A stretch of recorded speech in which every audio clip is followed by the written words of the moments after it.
Hey, what's going on everyone? John here, and today I wanted to do a video review for this portable monitor. So in this video, I'm going to cover several things. First, we're going to go through the monitor itself. I'll talk about all the features, some of the connections, and then I'm actually going to show you a use case here where I actually have this connected to my Steam Deck portable gaming machine. I'll show you some of the cables as well as the user manual and just walk you through everything that you need to know. So let's first start with the monitor itself. Basically, this comes with a case that you can actually attach. It basically has a magnetic back on the side of the case here that goes all throughout the back portion.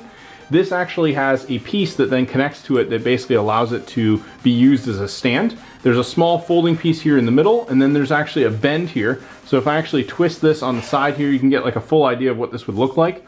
This piece basically goes flat, and then you can use this in such a way where you could lean it up against the back. The monitor itself is very, very thin. You have a few connection options here on the sides. You have an LED indicator here that just shows you that it's powered on. Your volume control is right here, a small switch that you can either move up or down. And then you have an input selection button here that you can use to both power on and switch through all the inputs.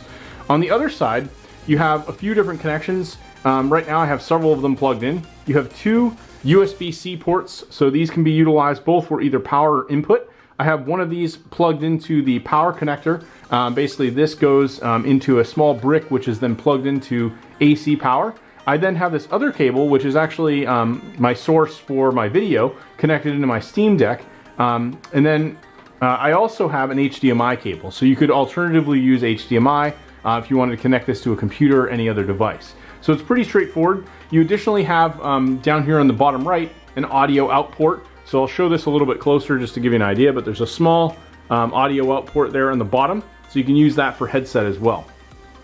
On the bottom of the monitor, you have two small feet. There's one here, and then one all the way over here on the right. So overall, this is really, really nice for something that's very portable. You can actually take the case as well, and you can flip this back over, and basically it almost becomes like a laptop, something that you could travel with very easily. And again, it's all magnetic and basically has a nice surface here, so very easy to pack away, put in like a bag, something like that. So if you want to take this anywhere with you, simply take it out, and then you can fold this back and turn it into a usable monitor. So I'm going to go ahead and I'll show you my setup here in terms of what I did. I'll actually just move my wires here. And then we'll go through some of the specs on the monitor. Now, what I have here is a Steam Deck. So this basically is a portable gaming device. I connected this through a dock that I have connected here on the base. And on my dock, I have my HDMI cable going out into the actual portable monitor.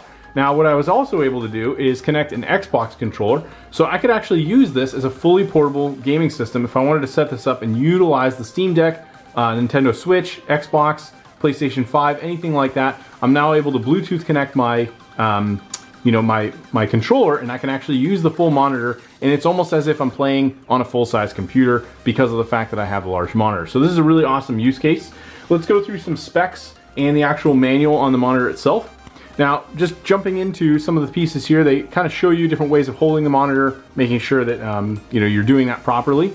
It then gets into some of the things that are included. So you have a Type-C to Type-C cable, both for power and signal transmission. Your standard HDMI, which I have plugged in now. You have a USB-A to Type-C, and then you've also got your standard 5-volt 3A adapter. It does go through and show you all the different options here for everything: audio volume, signal, audio output, all the stuff that I just mentioned. And then it also goes into some of the specs. So this is an IPS screen. It's a 15.6-inch screen at a 16:9 aspect ratio. Resolution runs at 1920 by 1080, and it's got a contrast ratio of 2000 to 1. Brightness 450 CD over M2. And then you do have built-in speakers that are 1 watt each, so not super powerful, but you do have those. And then you also have a refresh rate of 60 hertz. So this really is going to be nice for either just basic gaming or just something that you want to use for standard productivity. It shows you how to set up the case and how to attach that. And it also shows you some of the settings here in the on-screen menu. So you can go through, change color options, picture. You can set up different options for timers, audio volume, and more or less basic information, as well as like size and power, aspect ratio, all that good stuff. It shows you some different options in terms of power connectivity, utilizing the Thunderbolt ports, and some other things that you might want to know there. And then it goes into various other functions. Here gives an example, pretty much what I'm doing here with the game console. You could also connect like a laptop, a PC, PS4, PS5, any other HDMI device that utilizes a monitor. It has a general FAQ, and then it has other languages as well. which is quite thick, filled with other languages in case you need them. Overall, I think this is a really awesome monitor. I'm very happy with the picture quality. I'll go in and maybe see if we can load in like a game or something, just so you have an idea of what to expect. I'm going to hit the menu here so we can go back to the main menu. And I'm just going to jump into this game Hades here. This is a nice colorful game. And we're just going to run this in DirectX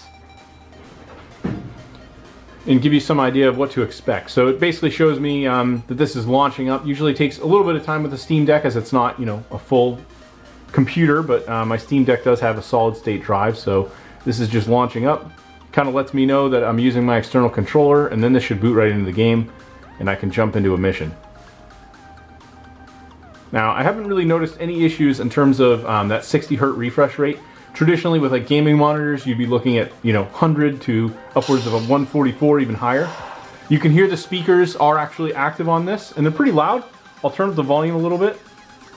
So that's actually at 100 right now, and I feel like it's actually pretty good. So I think, again, knowing that this is going to have the built-in speakers, you don't have to necessarily connect a headset if you don't want to, is going to be a nice perk. I can't get used to that.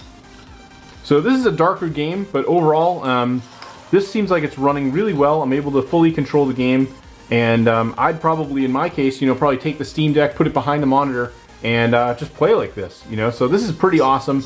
I could easily fit both of these in a bag, go set this up almost anywhere in a coffee shop, anywhere I want, start playing games, bring it to a friend's house, something like that. You know, maybe you have a friend you want to go play computer games. This portable monitor is going to be a good bet.